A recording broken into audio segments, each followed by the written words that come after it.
Hi, everyone. Welcome to the Women in Data Science at Microsoft panel event. I'm Hao Ai, a data scientist from EXP platform team at Microsoft. And I will be hosting this event together with Mary Hu and Xu Jingfang. Today's session will be 1 hour long. And in the end, we will leave 5 to 10 minutes for open Q&A. Please type a question in the live Teams session and upvote the questions you want to hear about.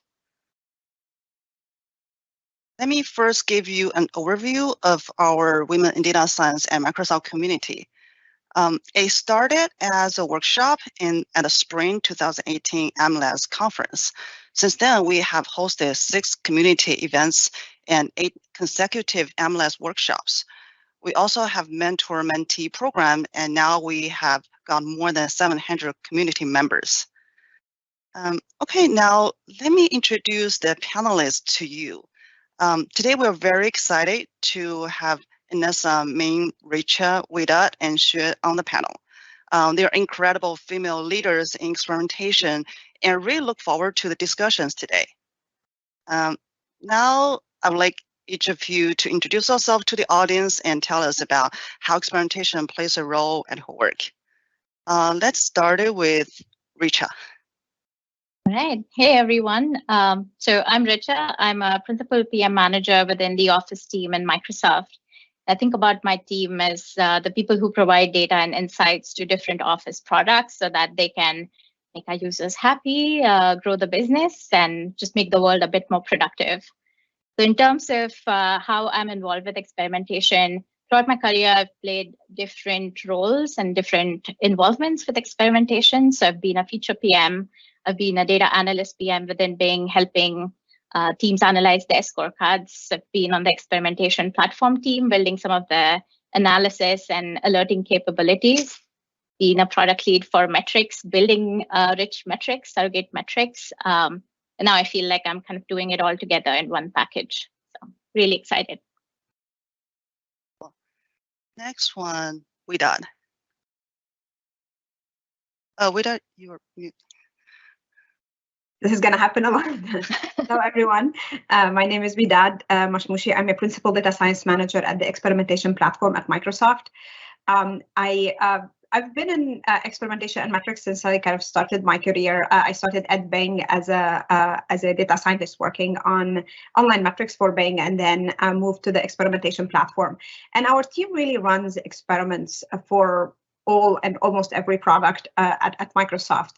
So we have products like Bing, Office, Xbox, Visual Studio Code, Visual Studio that run experiments through us, and it's been really great. Kind of starting with Bing and kind of particularly Bing was one of the first adopter of experimentation at Microsoft, and then taking all of those learnings and then help other teams and products kind of run more experiments overall. So it's been really kind of my bread and butter for the past eight and a half years, and I kind of I think metrics are a passion of mine. So it's been really great being able to help teams better understand their users and give them delightful experiences.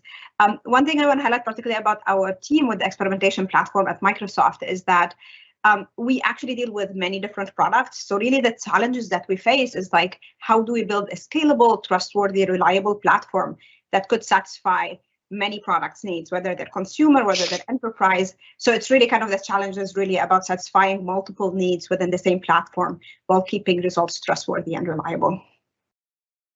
Sounds good. Next one, let's go clockwise. Min. Thank you. Hello, Microsoft Women in Data Science community. My name is Min. I'm a engineering manager from LinkedIn as AI, where my team is responsible for marketing mechanism design and advertiser optimizations.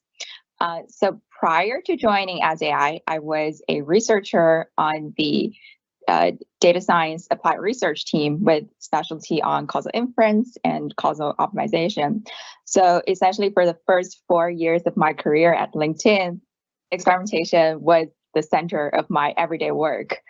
So we were responsible for all experimental designs within LinkedIn, especially the ones that are highly impactful, having applications across multiple vertical products, and the ones that are extremely high stake.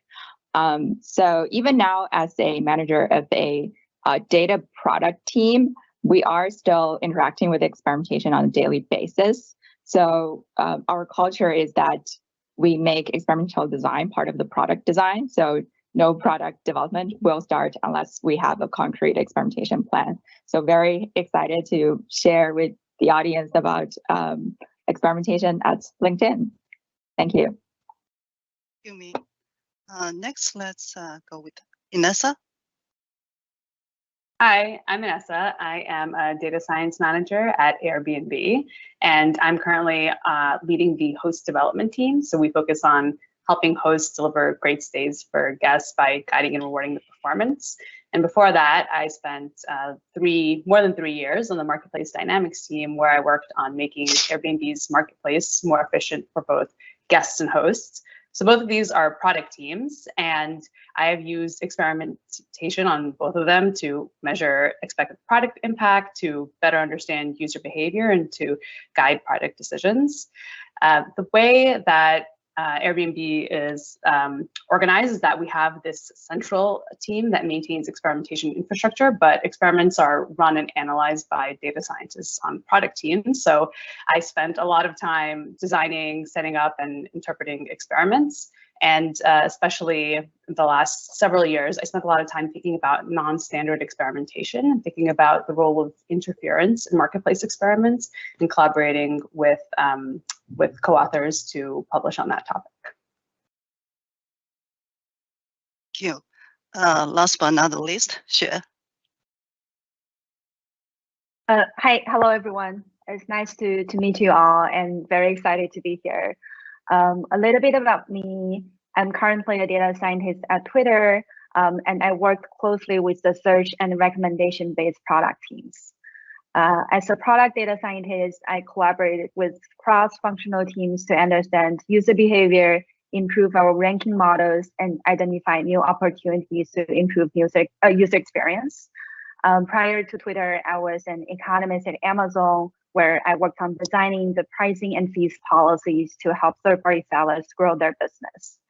I would say throughout the course of my career, I worked on various data science problems, and many of them are very related to impact measurement.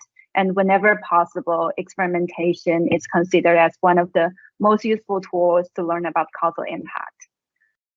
So at Twitter, we also have a centralized experimentation platform, a designated team working on developing and maintaining the platform.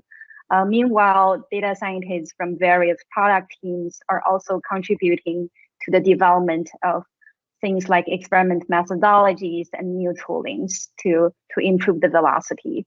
So I would say we have, although we are a centralized platform from the experimentation perspective, but we do have a community to support that. I'm happy to share more about experimentation at Twitter with the panel in the discussion later. Thanks, everyone. So cool. Now let's start our panel discussion. We have questions collected from our community members. So the first question is to all the panelists here. How do you describe your org or your company being experimentation driven? You can touch base on like, what's the ideal status where your team is at now, and what are the challenges that to reach the ideal status? So this time, let's start with Vedad. Sure. So as I mentioned, kind of at the experimentation platform team, we're really the central team that runs experiments for all of Microsoft. So it's a lot of different products that we deal with. So our ideal status is really any change or any a feature released in a product is really tested through an A/B experiment and rolled out in a safe manner. So that's what really our ideal state, and we've made a lot of progress on this. Many of our of Microsoft products already are running experiments and kind of getting value out of those experiments. in terms of where is our team and company right now, so I would say if we look at Microsoft in general, we really have a high maturity in terms of data-driven decisions, but we still have areas that could benefit more from this. So we have at Microsoft teams from across the maturity spectrum in terms of experimentation. Richa will speak up, we'll talk about Office, but for example, Office is one of our largest partners that run experiments. They have one of the largest experiment counts overall. But in general, one of the things that we can always invest in and improve is really getting more value out of experiments, whether you're trying to ship and trying to detect treatment effect or making sure this is a safe deployment change that you're shipping. So how can we make data-driven decisions faster and eventually give more delightful experiences for the user? The one thing I want to mention particularly about EXP is that we are also a product at Microsoft, and we're actually trying to practice what we preach. So we're also trying to run experiments on our own platform, even though all of our customers are internal. So it's really also been a process for us both to serve the customer with a better experience, but also know how products think about experimentation and kind of maybe possibly feeling both the pain points, but also the value of experimentation that that teams get from EXP. So it's really been nice to kind of see us also run experiments there as well. Thank you, Ida. Next one, Ming. What's your thought on that?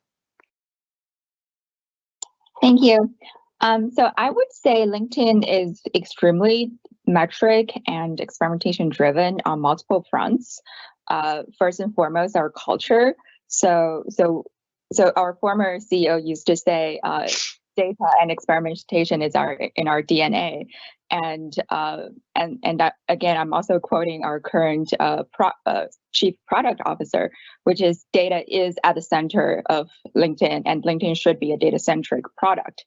So because of this ingrained culture of being data-driven and metric-driven, experimentation-driven, so I really cannot think of any product at LinkedIn that doesn't run experiments to test the impact of every single feature they ship.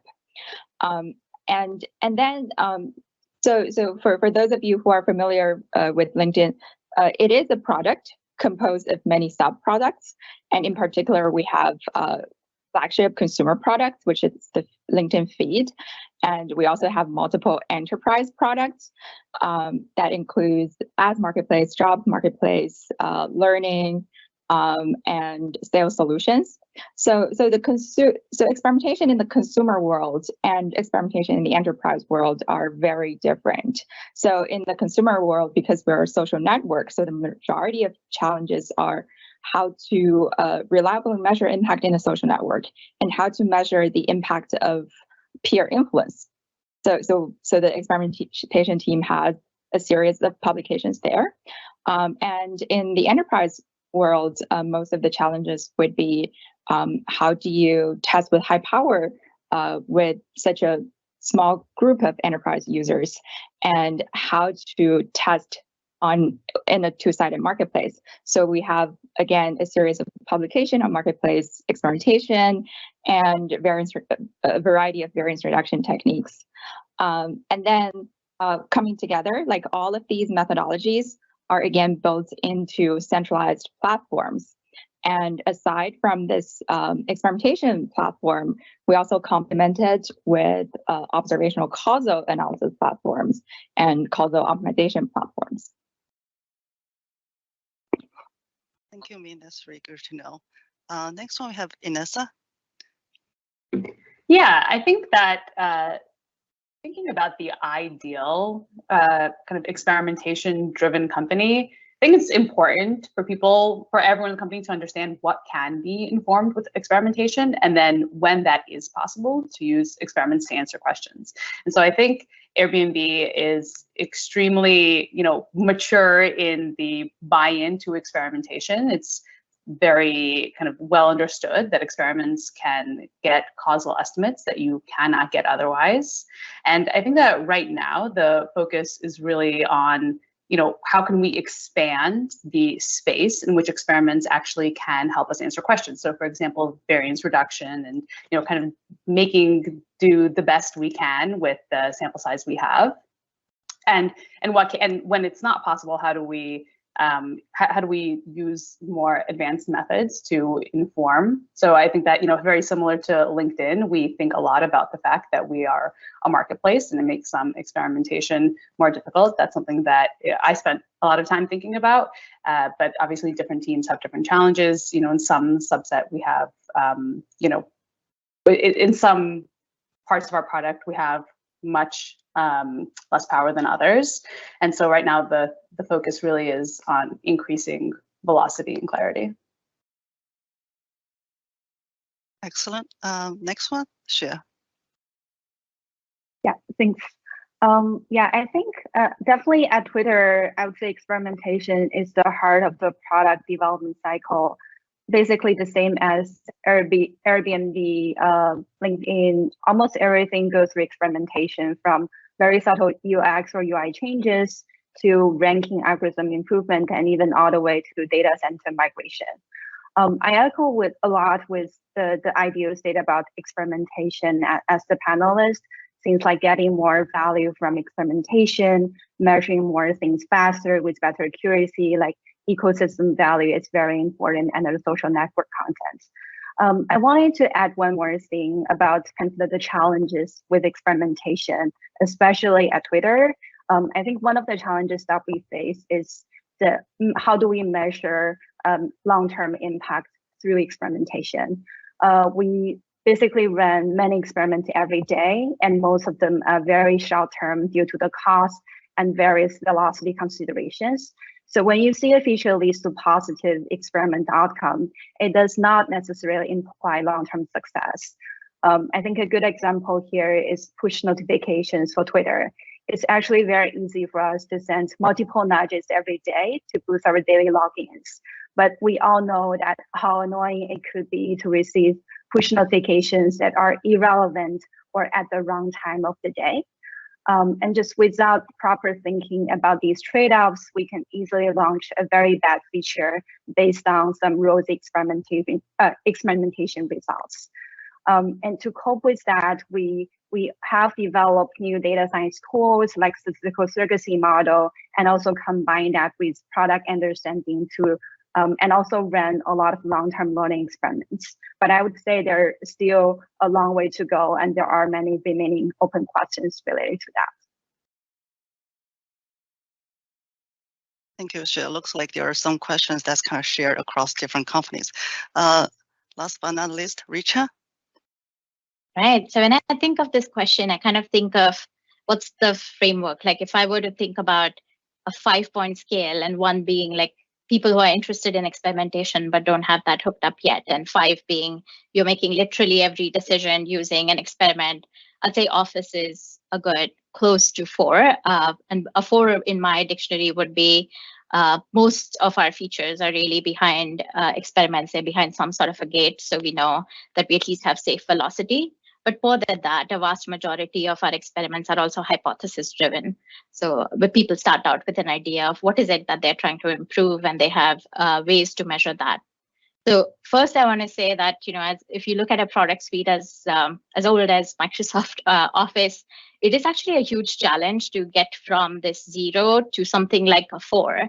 And it's a bit like having this train that's coming at you, and you're just putting the railroad tracks. So I think that's a very impressive journey, and that's something that I'm very proud of about the org.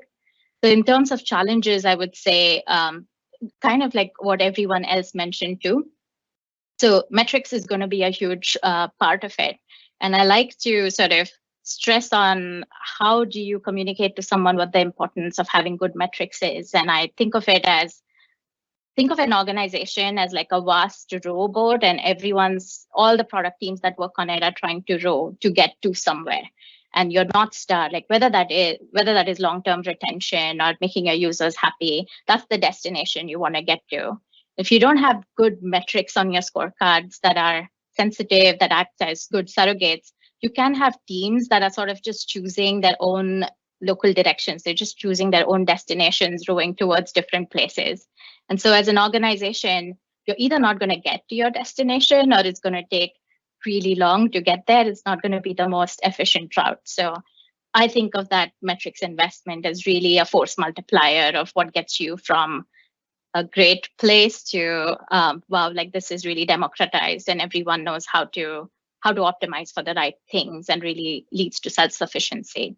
I think metrics is a big part, and definitely a scale like Office, you want to make sure everyone's able to have tools to really look and zoom into the exact population that they're experimenting on, needs of different parts of Office, like maybe someone needs switchback experiments, someone else just needs regular A/B experiments.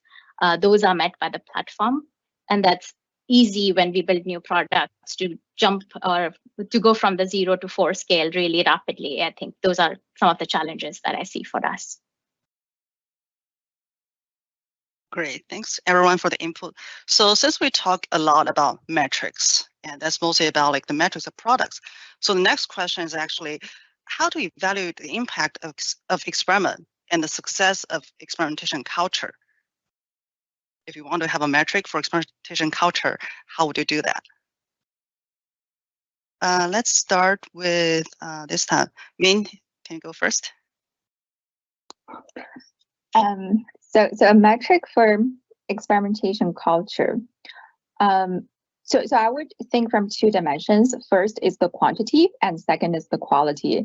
So I would say the number of experiments should at least match the number of new features being shipped every year.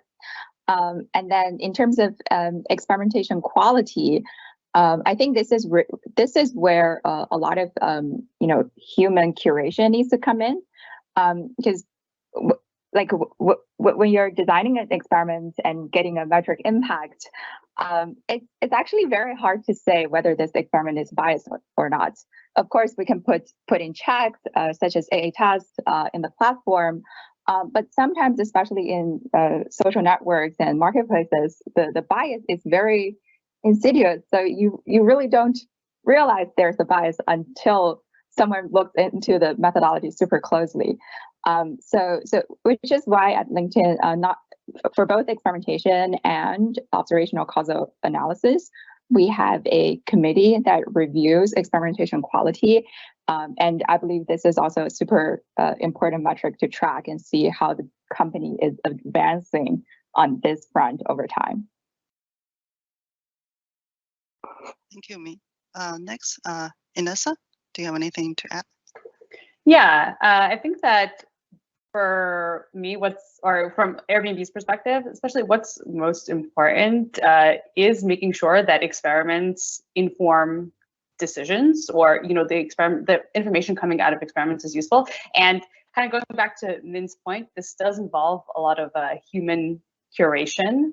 That we really want to understand for each experiment is, first, what was the outcome, and then why? What did that outcome occur, and then how were the learnings used? So what did we get from that experiment, and how did it actually influence either roadmap launch or our understanding of the product? And I think that when you look back on that over the course of a long period of time, you can understand, are the experiments actually being leveraged and influential? And at the end of the day, you want to maximize the business impact of whatever it is that you're running. Thank you, Inessa. Next one, Xue. Hi. Yeah, so first of all, I love the ideas of metrics, especially metrics on experimentation. But I think to me, how do you evaluate the success of experimentation is really pinned down to reliability, efficiency, and how do we balancing the risk and returns for new ideas. I think to elaborate a little bit on that, in my view, feel like cultivating an experimentation culture needs a very strong platform support, but also a very strong vision on innovation. So on the platform side, I think the team or company will need to invest very heavily in the necessary tooling, metrics, and technologies just to make testing new ideas a very low cost and low risk process. And then on the innovation side, leaders would occasionally actually need to take calculated risk and reserve the necessary budget for teams to try new things, probably would fail, but also learn and gain valuable business and product insights from such experience. And more specifically about evaluating impacts of experiments, I think from the platform perspective, we can measure experimentation platform by the robustness of the system, how easy it is to design, launch, and analyze experiments. But I wanted to emphasize that I think there are certain aspects in the experimentation that we can do a lot to automate, but it's also very important to always have the human in the loop, because there's not going to be kind of this perfect or ideal models that helps to solve every business problems. We need to combine data with the proper product understandings and insights to get something that's very valuable and actionable from the business perspective. Yeah, and also I think at Twitter, we also kind of leverage the experimentation platform to run many long-term whole-back experiments just to track and measure the success of those experiments and all these different new features that are generated from these experiments in a holistic perspective. Thank you, Shir, for the input. Next one, we have Richa. Right. So I think really good points were made so far. So I kind of want to use the framework that Min had in her mind of the quantity and the quality. And I know with that, we'll certainly touch upon the quality. So I'll talk more about the quantity aspect. So going back to the framework I had of 0 to 5, I think getting to 3, like getting all your features behind experiments, that's a metric in itself. Like you can really measure how many deployments are happening each day or each month and how many experiments are you running. And that's a good way to know what sort of the ceiling that you should be reaching towards. The step after that around hypothesis, that can be another intentional metric you have around just how many of your experiments have a hypothesis associated with it. Did it actually move the metric that users thought they were going to be moving? And if it was a surprise, was it like something they learned, or was it a miss in terms of really even thinking through the hypothesis? So I think there are definitely steps as you go to different levels of maturity that you can add to really quantify how you're doing in terms of meeting those OKRs.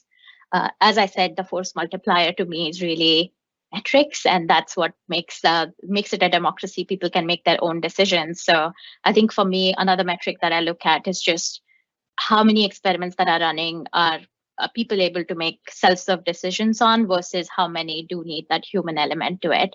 And arguably there's a balance there. Like perhaps you do want some that go through a human angle and have a narrative behind them, but you probably do want most of your experiments to be self-driven. So those are some of the metrics I think about. Thank you, Richa. Next one, Vida.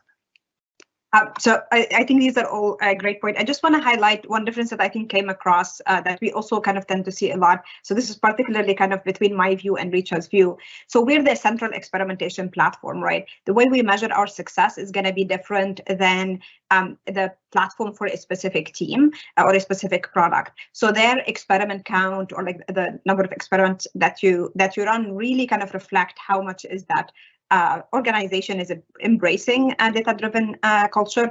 But from our perspective as a platform, for experiment count is something that the product controls, so we have less control over. So what we try to identify metrics that we can influence directly and less kind of and have less external factor impacting that metric, as metric design should be. So really one of the things that we are trying to do right now is to really identify within our platform, because we're maturing quite a lot, as to what exactly the value that we're bringing beyond experiment count. So the value itself can be, are we detecting treatment effects? Are we providing trustworthy features? Are we increasing the agility of decisions? And I think these are some metrics that are really tricky to create and to kind of to have them be trustworthy. So this is really, I think, one of our growth areas as well, is as we mature more beyond the experiment count, what is the right way to capture those? So just want to highlight kind of that difference between a central experimentation platform and a product experimentation platform.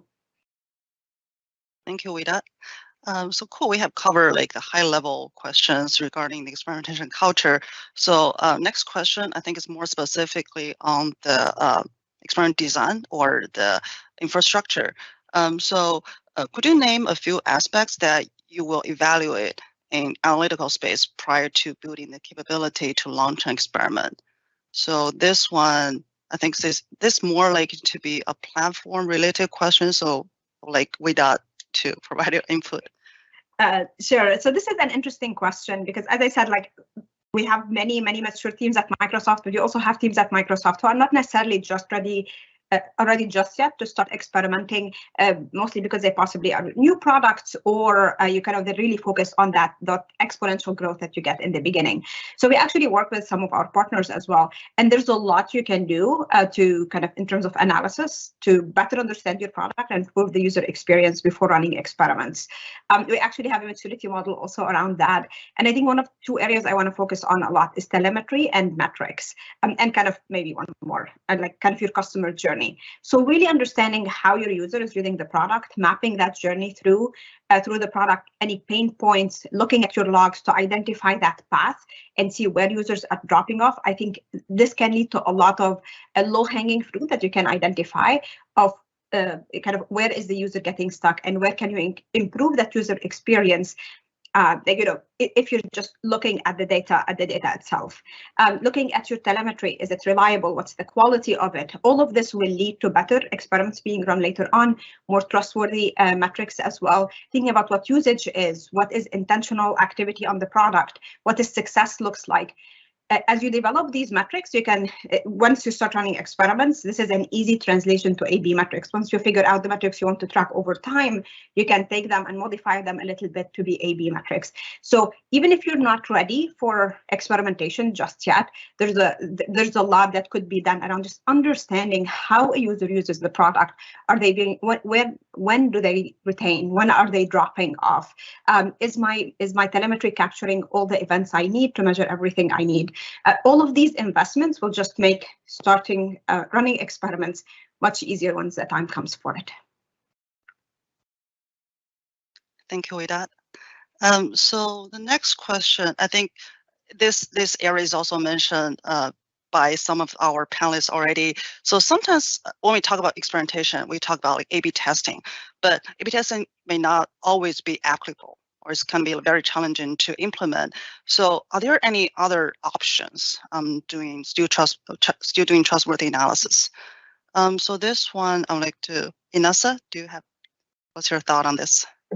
Yeah, I think there are two stages where experimentation is not possible. In one, it could be that you can't experiment on, for example, a full feature, but you could use experimentation to understand parts of the feature and maybe inform your overall understanding of how it would work. So for example, you can, launch a pilot and do an experiment within the pilot, or even, tag on some experimentation or maybe launch a feature and then experiment around how you drive people to the feature to understand what the motivations are and what appeals to them about it or doesn't appeal to them. So there's, still leveraging some experimentation where possible, but maybe not for the whole of whatever it is you're trying to test. And the second stage is, you can't do an experiment at all. But in this case, we have a wide array of, causal methods that we can use. And, at Airbnb, we've kind of pulled from every bucket in this world. So, we've used obviously synthetic controls, different analysis, propensity score matching, and my background is in economics, actually. So, there's a wide literature there of how do you come up with tricks and natural experiments like regression discontinuity design in order to try to get at causal estimates without experimenting directly. And a lot of these, can and have been leveraged at Airbnb. Cool. I think, Shu, you also have the background in economics. Do you want to add something on that? Yeah, I think Inessa did such a good summary about these different scenarios and a lot of available tools and approaches to try to get a better causal inference even without being able to run online A/B testing. I would add maybe a bit more to that. I think on Twitter, we actually also rely on a few other mechanisms. For example, we actually have a lot of different ways to collect feedback directly from our users to try to validate ideas. For example, we have a large team of quantitative research where we constantly reach out to Twitter users and ask them to fill in questionnaires or surveys We also built in a lot of the in-app prompt functions to allow users to provide direct feedback on, say, how useful this search result is. Do you like it from a scale 1 to 5? And we also have different functions for users to report spams or abusive content directly in the app. And in fact, our ranking model are actually optimized based on both these direct feedback signals and the review preference based on actual user behaviors. And similarly, we also track all of these kind of metrics through online experimentation. But also, I think before doing that, especially at the ideal generation phase, where experimentation is probably not the most efficient way to do that, since we don't have a clear direction in where these ideas could be generated. These type of user direct feedback and some simple observation analysis on top of that can usually get us to very closer to the area where we see the greatest potential. Thank you, Xue. Min, what's your thought on this? So both Inessa and Xue already shared many really good alternatives for A/B testing, which we also use here at LinkedIn. What I wanted to share is really to challenge the statement that we can experiment. So yes, observational causal is great when we really cannot experiment. But in my practice, in reality, when people state that we cannot run experiments, I would say 80% of the time, if we just spend, say, an extra week on it, you can't actually run an experiment. So in the operation of our observational causal committee, the first we have a template for submitting a request to get reviews from that committee. The first question we ask is actually, revisit, can you run an experiment? And we link them to the experimentation run book. Thank you, Min. That's very good to know. Cool. I have a question for, I think, for Inessa. I know with Airbnb you have like a long-term, experiments are more kind of long-term in order to sometimes be able to measure the impact of a certain change. So I wonder how does kind of Airbnb handle those like kind of long-term outcomes when you can't necessarily run them? Well, maybe you run an A/B experiment for that long, but I'd be interested in that. Yeah, I think actually I would maybe echo even a little bit what Xue said about leveraging other functions and other research capabilities. There's, obviously something that can be quite difficult to measure in the short run, but is very impactful in the long run, is sentiment. And while that is difficult to directly measure in an experiment, there is a lot that we can do to create surrogate metrics, and then also just partner with research. One of the last experiments I was involved in, we actually did partner with Survey Science to send out surveys to users in various treatment arms. And that really helped us understand how people felt about the experiences, in addition to the metrics that we can measure on platform.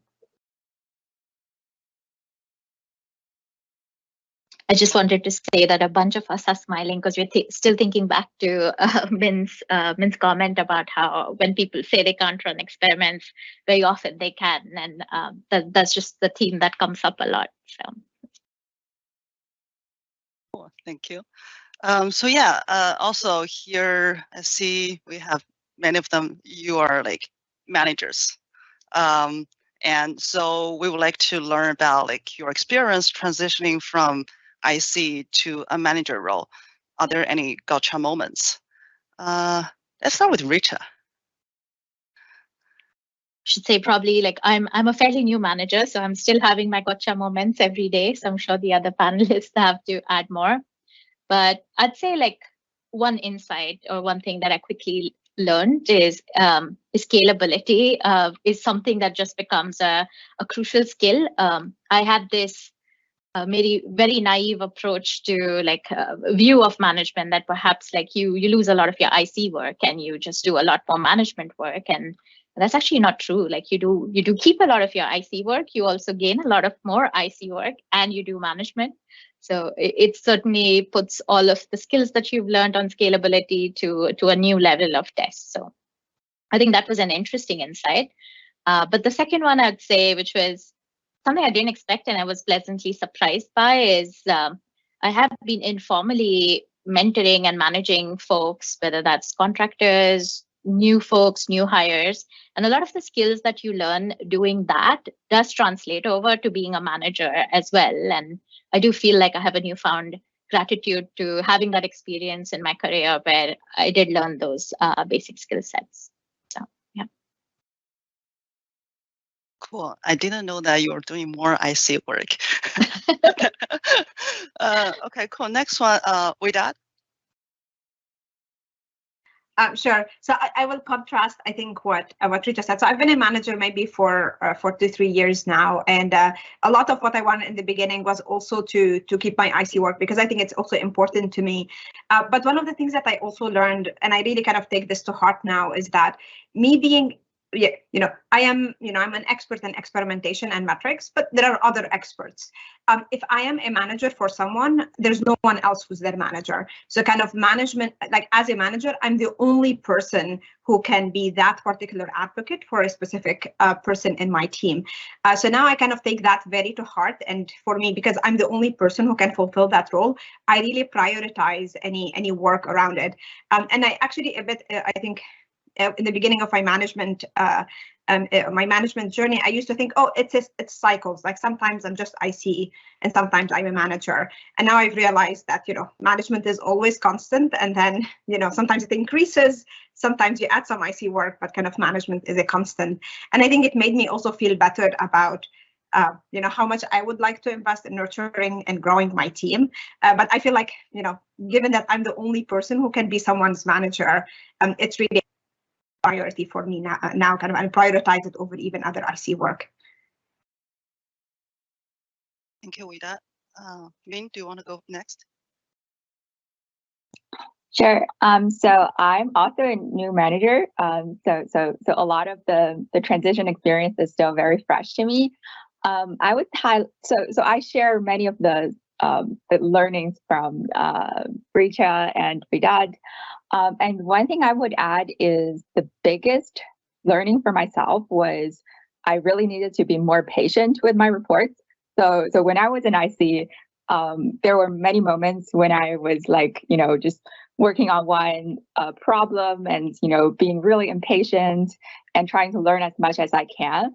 But as a manager, you really cannot apply that mentality to the people around you. That really doesn't create the optimal cultural environment. So that was the biggest learning for me. Thank you, Min. Inessa?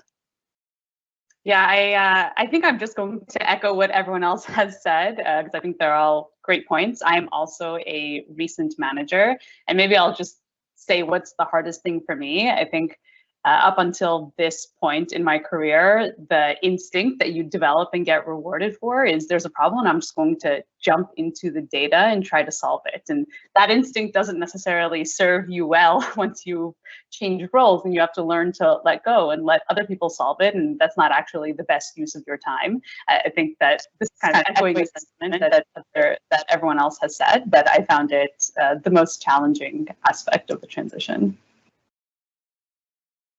Thanks, everyone. So we'll have one more question before going to the open Q&A. So this question is regarding cross-track. I know, Richa, you started with a computer science background, and then you're a PM at Microsoft, and Inessa used to be like in academia, and now you're in industry.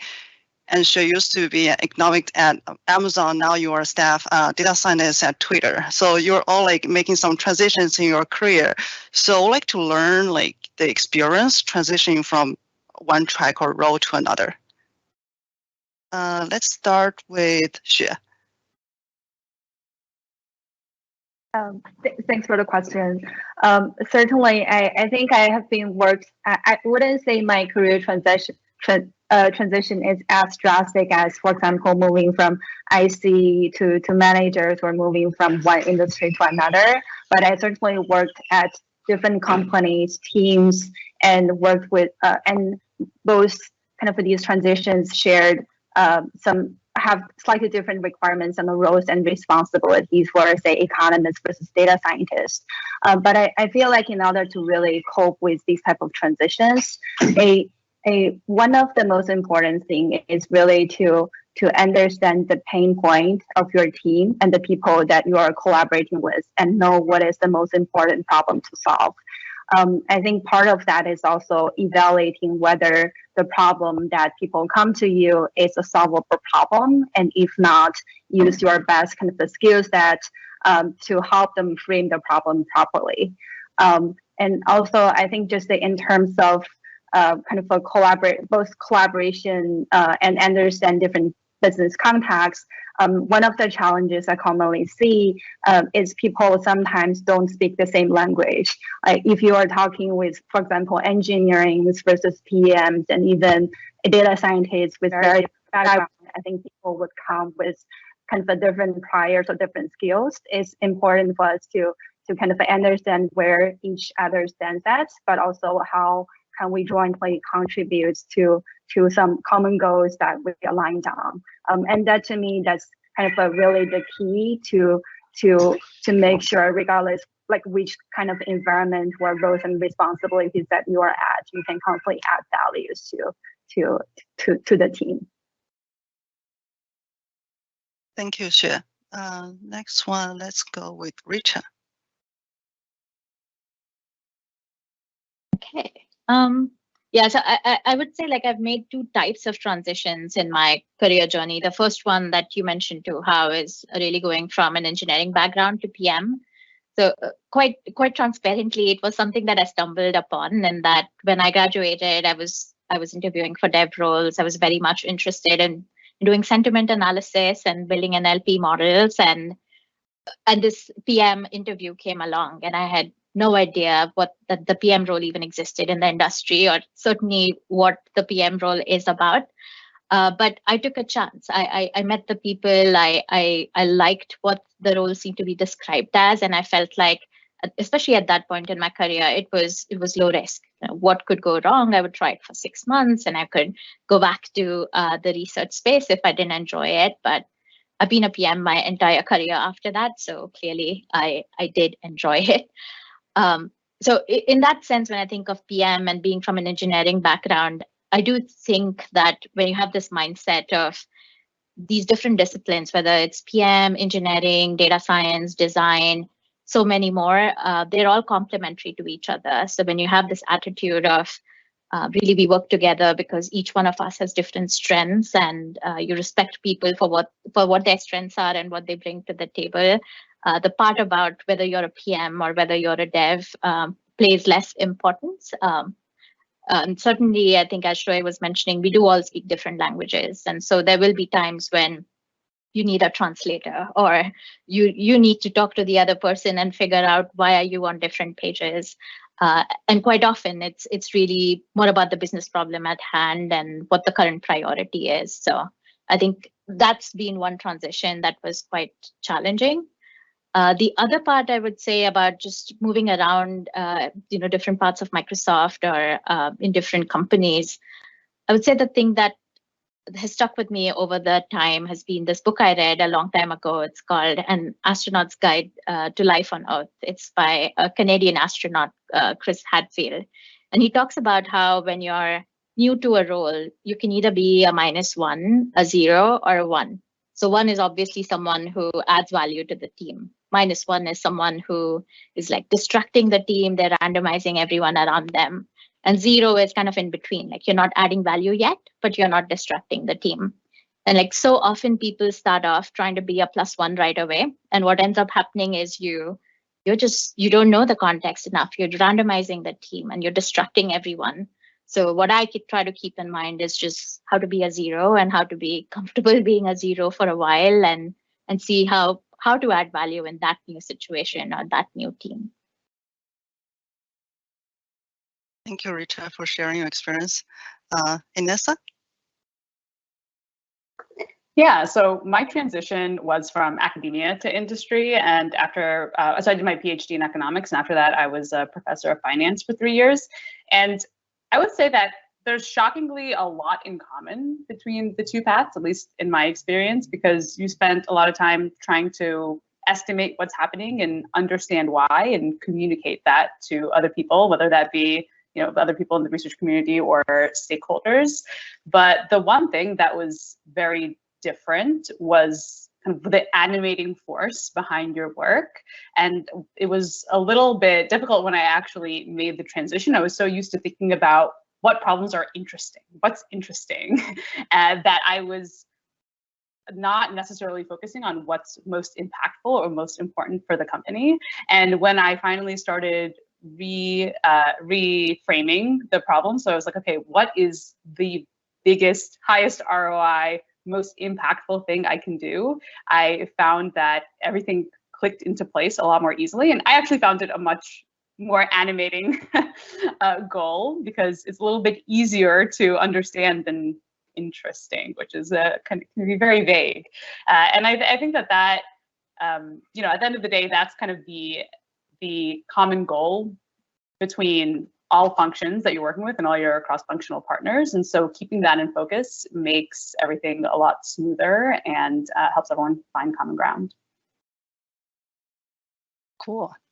Thanks everyone for the great discussion. So now let's move on to open Q&A. I will hand over to Shijing. Thank you so much. It's a great discussion. I think we all benefit a lot through this bouncing around of these ideas and statements. Unfortunately, we only have a few minutes left, and there's a lot of engagement from the audience, so we have to pick only one, probably one question only. So we talk about a lot of the experiments and kind of the other aspects around that. One thing we haven't really touched on, which I really love this question, is how have you integrated the personalization and the conception of the experience with the experimentation, essentially how the experimentation plays a role in terms of the target experience or personalization. So open the floor for any speakers to share your opinions.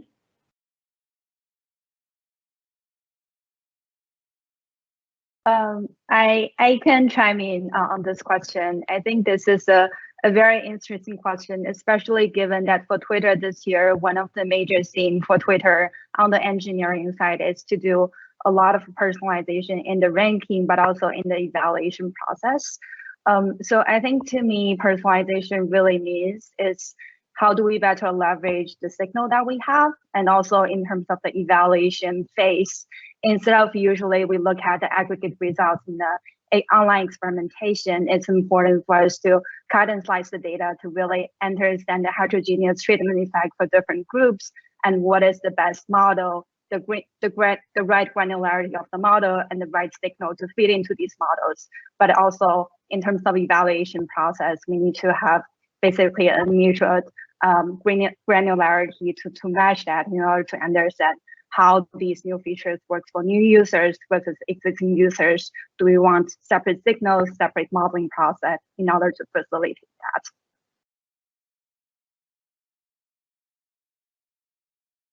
Perfect. Anyone else, or we jump into the next question?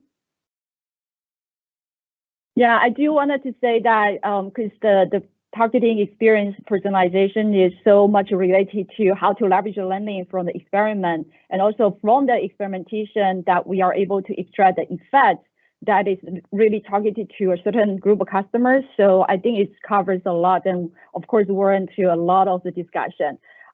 Quickly, I think we probably won't have time for another question, unfortunately. So we will close out this panel discussion. Really want to thank everyone for tuning and also the audience participation, especially the guest speakers taking out of your busy schedule. And also wanted to share thank you, Mary and Hal, about the kind of hosting all the events and ResNet technician support behind the theme. Thanks everyone here, and we will send out the survey after the event so that we can continue to collect the information. We are talking about experimentation and listening to the audience, right? So thanks again very much.